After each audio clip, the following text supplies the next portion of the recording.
Tom, thank you for bearing with me. I'm doing the NPR host thing today because my voice I is noticed that, Charlie. Yeah, it's a little worn down, but here we are. So Tom, I want to. We all remember the early Arizona call back in 2020 when Fox News said, "Breaking news: Donald Trump has lost Arizona. Joe Biden has." What happened there? People in this audience still have some form of PTSD. Let's go back 4 years ago. What do we know about that night? Well, I mean, Fox, I think, jumped the gun. They ended up being right in the end, but the call itself seemed sort of premature, right? And the decision desk that was responsible for making that call, I think, ended up, as I said, they were defending it, but there's about 74% of the vote in, and Biden had and this was at about 11:20 at night, and on the East Coast, and there was Biden was leading by I think 7 points or so, but there was still a decent amount of vote left to be counted. And the the polls in Arizona, I went back and looked at our Real Clear Politics average, it was under 1%. So all of the polling suggested that Arizona was going to be a very, very tight race. And so when that call came out, obviously it raised a bunch of eyebrows among folks as to, and Fox was the first to call Arizona. That was the other thing. I mean, the AP didn't call it until a few hours later. Some of the other networks didn't call it until the following day. So it was definitely one of those calls that raised a few eyebrows. And look, Bret Baier got hung out to dry here. We know that now because of disclosed text messages. And I want to play the tape here to go back into it. Bret Baier was told by the people, hey, this race is called. And Bret Baier's instincts were right, saying, guys, this is going to come down to like 10,000 votes. And in fact, it did. It very well could have tilted either way. This was a lucky guess by Fox. And Bret Baier was really kind of put in front of the firing line here. Let's play cut 12. I were the Trump campaign, I would feel great about Ohio. We're not there yet.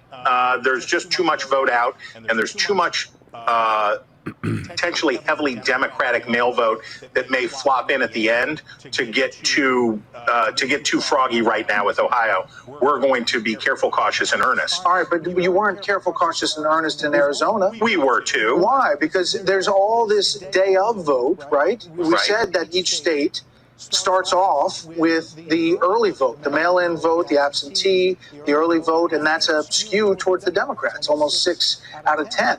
But then we've seen in state after state that the Trump vote comes in on the day of vote that seems to be populating more and more. So why can you say it definitively in Arizona? Well, we were careful, cautious, and earnest. Yeah, right. Brett's instincts were right. It was a complete guesswork. And remember, he would not call Ohio, which ended up being an 8 to 9 point victory for Donald Trump, but they would call Arizona, which came down to 10,000 votes. Blake, and Ohio started counting earlier because, it's East Coast. Yeah, East Coast, not 2-3 out on hours the West ahead. Coast. And yeah, as you said, won it by 8 points, by 500,000 votes. Arizona ended up coming down to 10,000. And you're right. It's unfortunate what happened to Bret Baier. I knew him when I was at Fox. I was very close to his office. He's a great man. He's a great guy and very fair. And it really speaks to how the 2020 election was like. It was kind of it was a spiritual experience for a lot of people. It was a very emotional, very it was a very powerful moment for them. And I think what really hurt people was the early results in 2020 were so good for Trump and so surprising.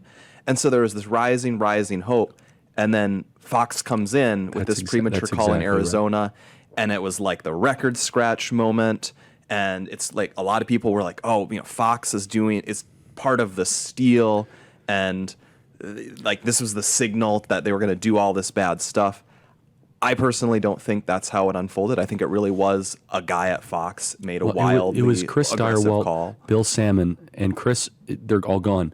Bret Baier was just following orders. Yeah, he's the guy. He's the guy at the desk. He's their evening news anchor, and he announces the calls that the desk makes. He's busy on TV. He's not making the calls himself. He can't do the math. He's talking to the audience. You can see in that clip, he's pushing back and was pretty upset that he was the guy on screen holding the bag. And so Tom, do you have a thought there? Yeah, I mean, listen, so that clip is great. It's a great example of, because at that point there was 94% of the vote in Ohio. and Trump was leading by 8 points. And Chris Stirewalt is saying, hey, we don't want to get too ahead of our skis here. We don't want to get froggy. You know, there's still some vote to come in. And I think Brett rightly pushed back and said, well, wait a minute. What? So how does that play with Ohio, with the Arizona call that you guys made earlier? And then we found out subsequently in messages that were released, I think as part of the Dominion suit, that Brett was very concerned right from the beginning and actually pushed the folks at Fox to basically rescind that call. And he was denied. But I mean, I think he knew right from the beginning. And I've had conversations with Brett about this as well. And I think they don't give the anchors a heads up as to what calls they're making or when they're making, why they're making them. He just gets that information and is supposed to, pass it along to the viewers. It is up to the folks at the decision desk. And as you mentioned, that was Bill Salmon who was running that desk. Stirewalt was on it as well, and they're no longer with Fox now. Yeah, and I'll just say one final thought. Blake, you made a really apt point, is that I was in the White House when that call made, and I was kind of courting a group of people that were very anxious. I said, guys, these like Trump has a shot here. And we were seeing all this momentum. And within minutes, I'm from Arizona. They call Arizona, and I was humiliated.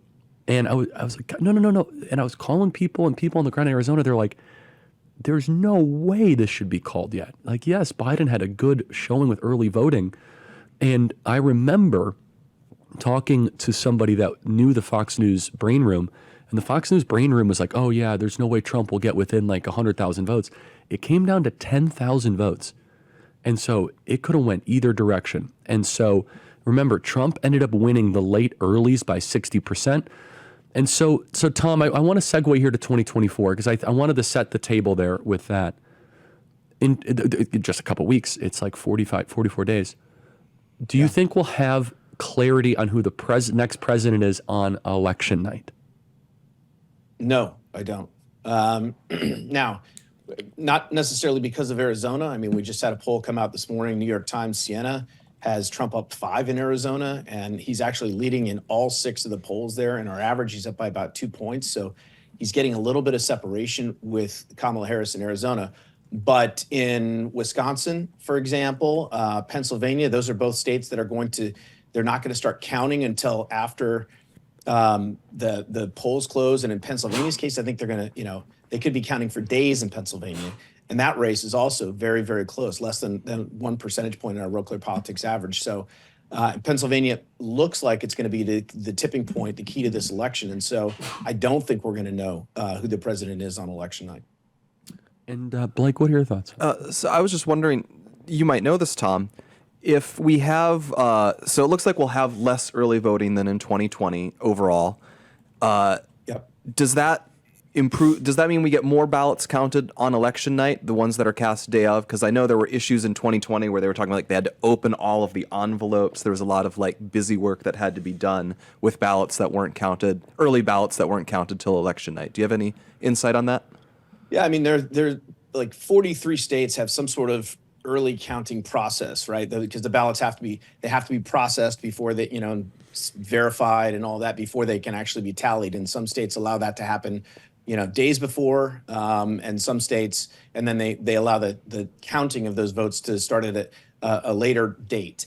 But you're right, there are less early votes, less mail-in votes. It appears to be this time around, obviously, because there's 2020 was during COVID, and a lot of people availed themselves of that option, and a lot of states have sort of clawed back some of those, some of the election laws from 2020. So I do think we'll have less votes, but again, in some of these states, we're talking millions and millions of votes. If they start counting after the polls close on election night, they're going to be counting for days. And again, in the 2 key states where that's going to happen is Wisconsin and Pennsylvania, both of which are absolutely razor thin right now. Yeah, and Tom, again, even if all of this was done ethically and correctly and legally, can we all agree that these multiple days of counting has the appearance that deteriorates a fair and open process?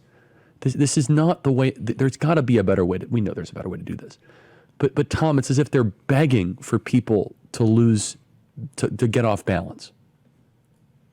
Yeah, and especially because of the disparity with which the votes, right? Democrats avail themselves of mail-in ballots and early vote much more than Republicans. So you get this this idea of, Republicans typically vote day of, and Trump had encouraged. He's been a little bit more amenable to telling folks to do mail-in balloting, but for the most part, he was like, show up on election day. So all of Trump's votes get tallied early, and he goes out to a big lead, and then as they open some of these mail ballots and start tallying those, his lead dissipates. And as we get overnight, we saw this in Wisconsin last time around, Milwaukee at 3 a.m. or whatever, when some of these dumps come in of absentee ballots. And it invites the idea that, everything is not on the up and up. And obviously that is not good for the Republic. It's not good for, the foundation of our democracy and our elections. I agree.